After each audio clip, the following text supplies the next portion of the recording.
de le faire. Par la suite, j'ai travaillé sur le projet e-gaz, qui a eu à chercher le gaz dans plus de 5 points de vente ici. Voilà.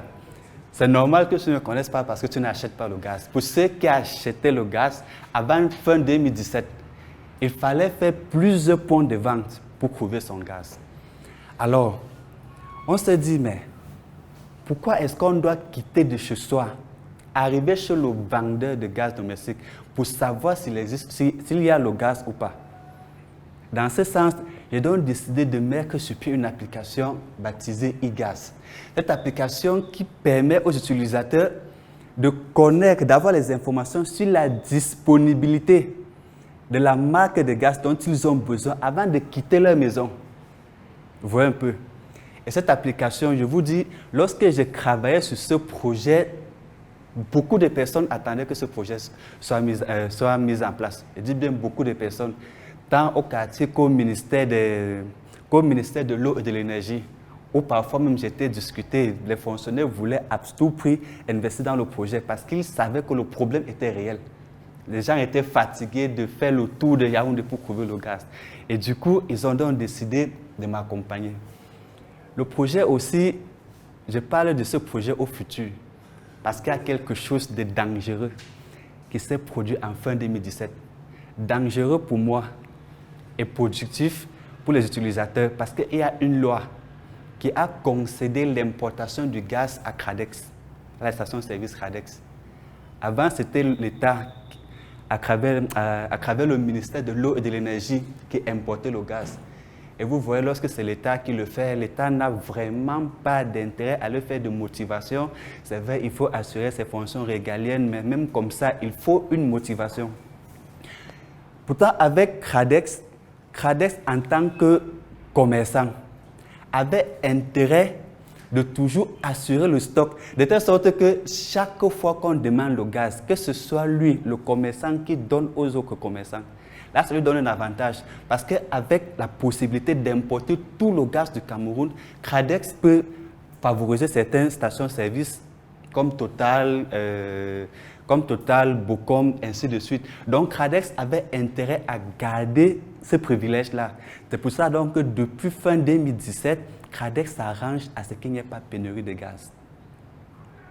Et du coup, vous savez que nous sommes dans un système où les gens éprouvent des facilités à faire des snaps, à échanger sur WhatsApp.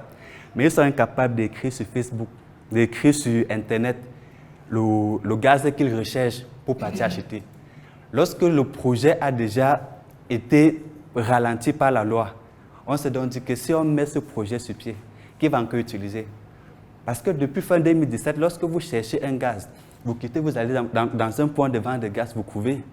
Ce n'est plus comme avant qu'il fallait faire des points de vente et des points de vente. C'est donc comme ça que on a mis le projet en veille. Par la suite, j'ai travaillé sur le projet Quick Pharma.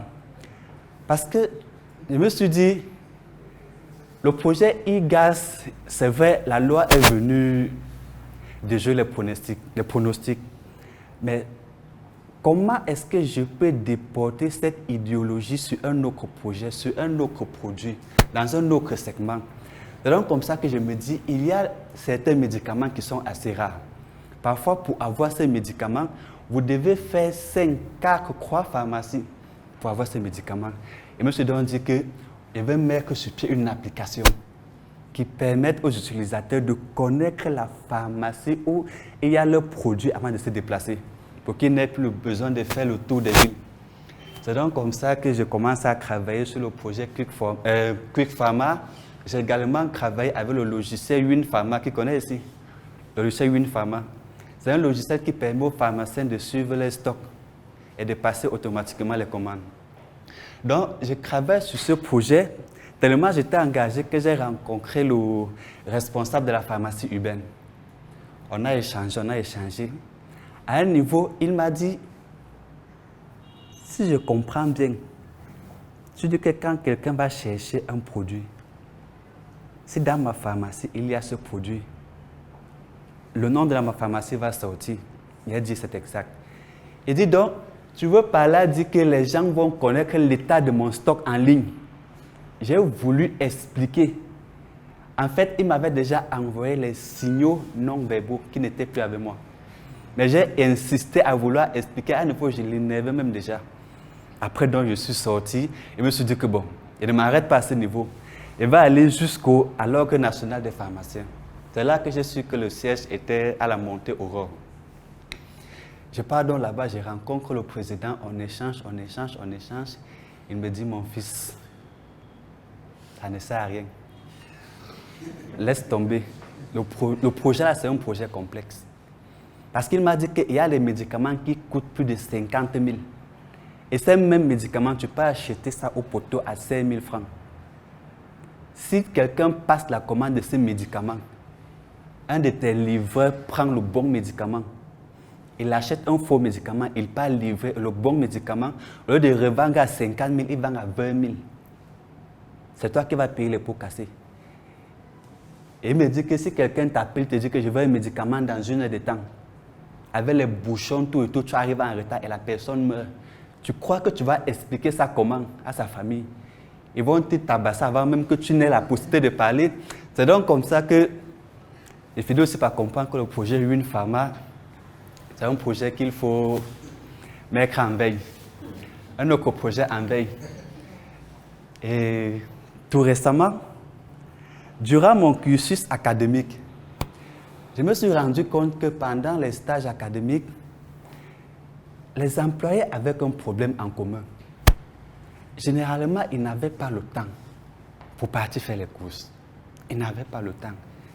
Dans les entreprises, comme j'ai fait télécommunications, dans les entreprises comme Camtel, Orange, Nextel, où le travail est assez important, assez dense. Et du coup, parfois, lorsqu'ils ont l'intention de faire un achat, à la pause, avant qu'ils ne se rendent compte que c'est la pause est déjà passée, parce qu'ils travaillent sur un dossier, c'est comme ça qu'ils remettent le travail, l'achat qu'ils doivent faire à demain, ils remettent. Et je me suis dit, pourquoi ne pas mettre sur pied cette plateforme qui permet aux utilisateurs de faire des achats en ligne. C'est dans ce sens que j'ai mis sur pied le projet Zebim. Et c'est le projet sur lequel je travaille présentement. J'espère que dans 5 ans, elle ne va pas tenir une messe pour faire aussi son témoignage. La mission est simple.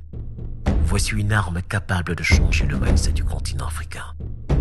Détruire l'obésité de l'inconsistance intellectuelle dans laquelle se cache le coffret VIP. Il possède une arme contenant 200 heures de formation et 8 ans d'expérience entrepreneuriale. Recevez le pouvoir de devenir une meilleure version de vous-même. Armez-vous de cette clé pour une réussite entrepreneuriale.